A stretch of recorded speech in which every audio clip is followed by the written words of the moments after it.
Hello and welcome to Nicole Reacts Up. I'm Nicole and I react to LGBTQ movies and TV shows. Today we'll be reacting to episode 4 of Dickinson.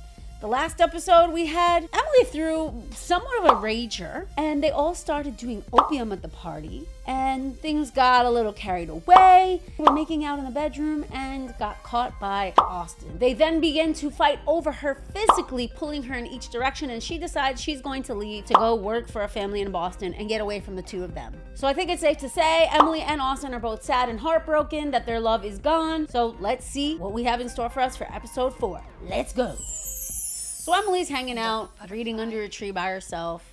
She seems like she's enjoying herself, but she also seems a little bit sad. George pops up and is like, hey, can I hang out with you? And Emily's like, no, please leave me alone. And then he's like, I got cigarettes. Want a drag? Fine. She's like, actually, you can come hang out. Thanks so much. What you reading? Walden by Thoreau. Have you read it? Couldn't get through it. I think it's incredible. A life of absolute solitude, alone in nature. I want to live like that. The wilderness is honest, trustworthy, whereas all other people do is hurt you. Tell me who hurt you. Sue. Oh, you're still upset about her moving to Boston? I guess she really did move to Boston. If you don't mind, I just need some space right now. I need to be with my tree. I need to be with my tree. That's something Jennifer Beals would say. Coming right through here. What are they doing here? They must be surveyors for the railroad. Construction starts tomorrow, you know. Of course I know that, but they can't build the railroad in our woods. This is private property. Maybe your dad gave them permission. So in the one place where Emily feels like she could be alone with nature and solitude and I guess gay in peace, they are building a railroad cutting right through her private woods. I don't know why, but that sounded really dirty. Let me rephrase. They are going to destroy her beloved fields to build a railroad. That sounds a little bit better, right? I hope so. Dad, you can't let them tear down our woods. Tomorrow is the first day of construction on the Great Amherst-Belchertown Railroad. They've got a regular case of railroad fever. I've certainly got railroad fever. The whole town's got railroad fever. Do you feel that? I think I also have railroad fever. The whole town should see a doctor if they think anyone's gonna run a train through our woods. She's like, y'all got fevers? Go to the doctor because I ain't having it. Everybody's excited about this railroad except for her. Dad, please. I'm begging you. I love that tree. I need that tree. It's where I go to think, to listen. If you let them kill that tree, you're killing me. Do your daughters speak to you like this? Most of the time, yes. He's like, yes, that's how girls are. And yes, we are. Emily's upset because they're going to cut down her favorite tree for the railroad that they are building in their woods on their property. This is the tree where she goes to relax, think, be alone, write, listen, find peace. So I understand why she's upset. The groundbreaking ceremony for the new railroad will be held tomorrow afternoon. It will be quite a to-do. The whole town will be there. And I think it would be proper for a member of our family to make a contribution. I was thinking you might write a poem. Wow. Okay, so basically, they're cutting down Emily's favorite tree, running a loud railroad right through their property. Then, as a bigger F you to Emily, was like, hey, Austin, why don't you write a poem for the opening ceremonies? There's no one else I could think of in this whole house that could write a poem. Who else would I ask? That's a big F you to Emily, and clearly she's hurt. And I don't blame her. She better set that house on fire. And hopefully she brings out tea for all the construction workers and poisons them so they can't build this railroad that he loves so much. I'm going somewhere. Where are you going? To Walden. All the way to Concord? Why? To find Thoreau. He is an environmentalist, George. He loves nature more than anyone in the world. Or at least Massachusetts. If I tell him what they're about to do to my tree, I bet he'll do something. Maybe I can get him to write a letter of protest. And people will listen to him, even if they don't listen to me.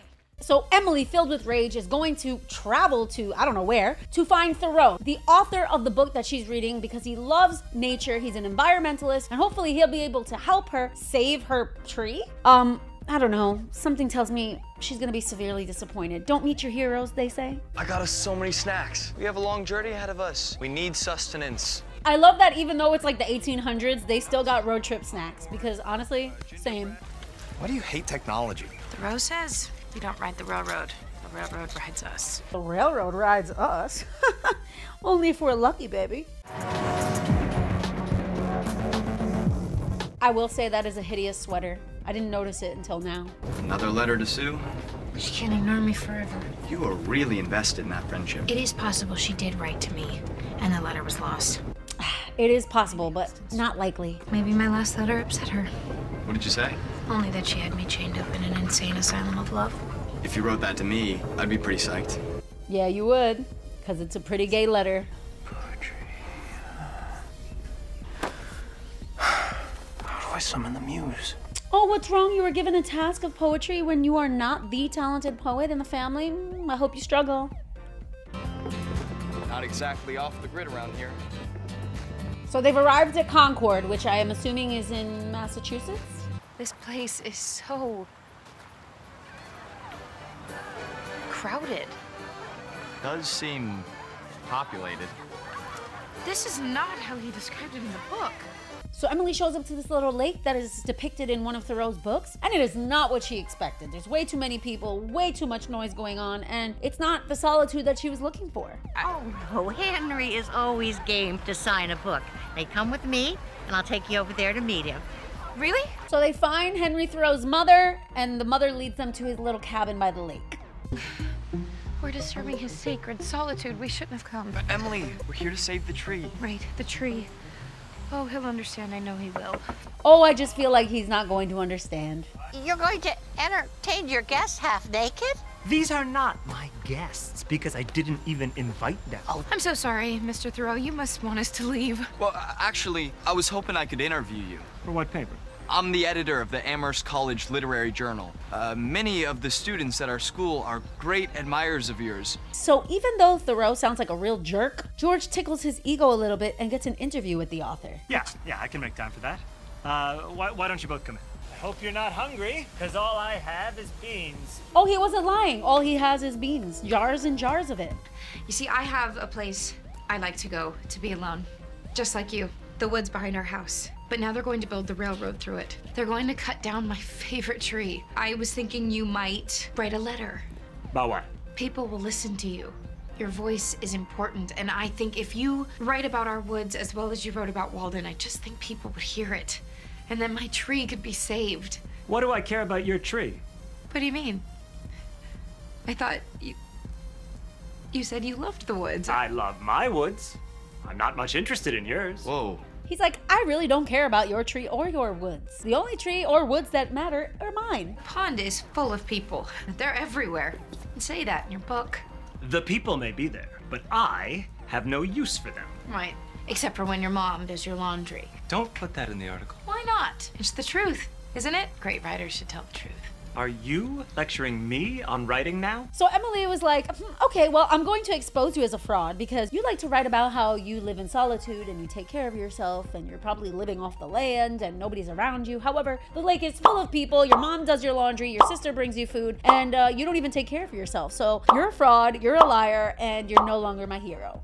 So they leave Concord very disappointed and sad. And now here we are at groundbreaking of the railroad that will destroy Emily's tree. Ladies and gentlemen, I would now like to introduce my son, William Austin Dickinson, who has composed a piece of verse in tribute to this grand event. Oh, I can't wait to hear this poem. It's gonna be terrible. Wheels of destiny have run their course. Amherst is getting the iron horse. Yes, Amherst gets a train at last. We used to go slow, but now we'll go fast. Well, it pleases me that his poem was terrible. It rhymed. It certainly did rhyme. And that's about all it did. I held my legs together when he was trying to be born. The mom's like, is he stupid because of me? Is this my fault? So Emily's trying to soak up the last bit she has sitting under her tree while Abraham Lincoln sneaks up behind her. It will cost a little extra. And the ride won't be as fast. I will have them lay the tracks around the old fellow here. So the dad tells Emily she's going to have them change the tracks so they don't have to get rid of her tree. How sweet. Maybe he does love her or care about her in any way. And there you have it, folks. That was Dickinson, episode 4 in the books. This episode had everything. Trains, bonnets, terrible poems, jars and jars of beans. But what we are left with are tons and tons of questions, such as, do you think George will ever give up and stop trying to marry Emily? Do we think Sue is really dodging Emily's letters? Is the dad now ashamed of Austin too? All these questions answered next time and more on Nicole Reacts Up. Please don't forget to subscribe and hit the notification bell for alerts as I put videos out every week. Please don't forget to like and comment down below. Let me know what you thought of this episode. You can also check me out on TikTok and Instagram. I'll see you guys next time on Nicole Reacts Up. Bye.